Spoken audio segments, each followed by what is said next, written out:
আমাদের দেশের জাতীয় বিশ্ববিদ্যালয় হলো একটা বেকার তৈরির কারখানা। এই কারখানাটি যত দ্রুত বন্ধ করে দেওয়া যায় আমি মনে করি ততই ভালো। ইন্টারমিডিয়েট পাশের পর অনেক আশা নিয়ে বাচ্চা-কাচ্চারা অনার্স মাস্টার্স করে, কিন্তু ফলাফল কি হয়? দিন শেষে আমার মনে হয় এই জাতীয় ভার্সিটির শতকরা ৮০ ভাগ ছেলেমেয়ে কোনো কাজ পায় না, বেকার হয়। কেউ পরবর্তীতে বিদেশ চলে যায়, বিদেশ যে যায় কোনো দক্ষতা অর্জন করে তাও না। সেই 8 পাস ছেলেটা যেই কাজে যায়, এই জাতীয় ভার্সিটি থেকে অনার্স মাস্টার্স করার ছেলেটাও বিদেশে যখন যায় এই একই কাজেই যায়। তাহলে আমার এই পড়াশোনা করে লাভ কি? আমি মনে করি এই ভার্সিটিগুলো আসলে বন্ধ করে দেওয়া উচিত। নির্দিষ্ট কিছু ভার্সিটি থাকা উচিত, এবং ভার্সিটিতে বেশ কিছু সাবজেক্ট আছে, এই সাবজেক্টগুলো আসলে একেবারে অর্থহীন। আমি নিজে একটা অর্থহীন সাবজেক্টে অনার্স করেছি, ব্যবস্থাপনা বিভাগ। আর্টসেও এমন অনেকগুলো আছে।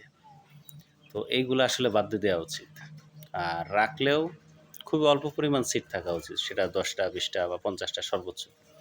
অথচ এইখানে শত শত মানুষকে ভর্তি করা হয়, সারা বছর টিউশন দেয়, অথচ এই ছেলেপেলেগুলা যখন বের হয়ে আসে এই ভার্সিটি থেকে, তখন এদের এক একজনের বেতন হয় 15 থেকে 18 হাজার টাকা, একটা রাজমিস্ত্রির বেতনের সমান।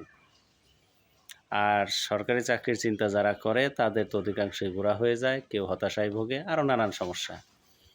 আমি মনে করি এই জায়গাগুলো থেকে এই ভার্সিটির অনার্স মাস্টার্সের এই পদ্ধতিগুলো টোটালি বাদ দিয়ে দেওয়া উচিত। কিছু পাবলিক ভার্সিটি থাকতে পারে যেখানে নির্দিষ্ট কিছু সিট থাকলো ওই সকল বিষয়ে।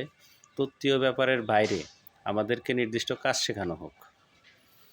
প্রত্যেকটা জাতীয় ভার্সিটির আন্ডারে আমি মনে করি ডিপ্লোমা কোর্স হোক, বিএসসি কোর্স হোক, দক্ষতামূলক কোনো একটা কোর্স শেখানো হোক। আর কিচ্ছু না পারুক, অন্তত একটা ভাষা ভালো মতো শেখাক, যেন আমরা বিদেশে গিয়ে সেটা প্রয়োগ করতে পারি। আমরা 15-16 বছর পড়ালেখা করার পরেও আমরা কিন্তু ভালো মতো 10 লাইন ইংরেজি বলতে পারি না, ব্যবহারযোগ্য 10টা লাইন ইংরেজি বলতে পারি না। চাকরির ইন্টারভিউ দিতে গেলে আমাদেরকে বলে কি শিখে আসছো, আমাদের কোনো স্কিল নাই। অথচ আমরা এত কাল ধরে পড়ালেখা করছি। আমরা একটা নির্দিষ্ট বিষয়ে পড়ালেখার পরেও ওই বিষয়ের উপরে মনে হয় কিছুই জানি না। তাহলে এই পড়ালেখা করে লাভটা কি বলেন? অতি দ্রুতই জাতীয় ভার্সিটি বন্ধ করে দিয়ে কর্মমুখী শিক্ষার ব্যবস্থা করা উচিত। ইন্টারমিডিয়েট পাশের পর আমাদের দেশে অধিকাংশ ছেলেপেলেকেই বিদেশে যেতে আগ্রহী করে তোলা উচিত, এবং এই ব্যাপারে আমাদেরকে সরকারের সহায়তা করা উচিত, যেন সরকার আমাদেরকে এমন সুযোগ সুবিধা দেয় যে বাচ্চা কাচ্চারা ইন্টারমিডিয়েট পাশের পর এমন কিছু কাজ শিখবে যেটা দিয়ে সে বিদেশে কর্ম করে খেতে পারবে। এটা কেন বললাম? কেননা আমাদের দেশে যে পরিমাণ বেকার আছে, এই পরিমাণ বেকারকে কর্মসংস্থান করার মতন সামর্থ্য কোনো সরকারের আগামী 10-20 বছরের মধ্যে হবে বলে এটা আমার বিশ্বাস হয় না। তবে যদি বিদেশ পাঠানো সম্ভব হয় তাহলে কিন্তু এটা সম্ভব। বিদেশে পাঠালে রেমিটেন্সও আসবে, সাথে আবার বেকারত্বও ঘুচবে। আর শুধু যে বেকারত্ব তা না, আমাদের দেশের বর্তমান নিয়মকানুনের মধ্যে চলতে চলতে আমরা এমনভাবে জীবনযাপন করি যে আমরা আসলে ভদ্রও না বলা চলে, আমরা অনেকটা অভদ্র।